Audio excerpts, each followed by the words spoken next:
სახელად EU2.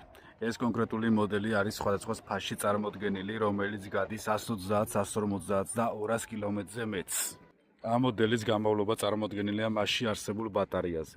130 კილომეტრიანის ფასი გახლავთ 4500 ლარი, 150 კილომეტრიანის ფასი გახლავთ 5000 ლარი და 200 კილომეტრს, რომელიც გადის მისი ფასი გახლავთ 6000 ლარი.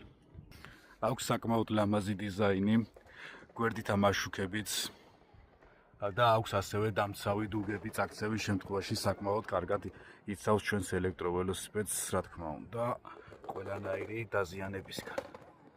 რაც თავარია, ამ მოდელებს არ ესაჭიროება მართვის მოწმობა. ამ მოდელის სახელი გახსნათ EU2, არის სერტიფიცირებული და ორიგინალი ვერსია. ამ მოდელებს მოყვება ასეთი საბუთი, რის საშუალებითაც ვამტკიცებთ საპატრულოსთან, რომ არ უჭირდება მართვის მოწმობა. საქართველოს კანონმდებლობით არსებულ კანონთან შესაბამისობაში მოდის. ამ მოდელს მოყვება 2 გასაღები და 2 პულტი.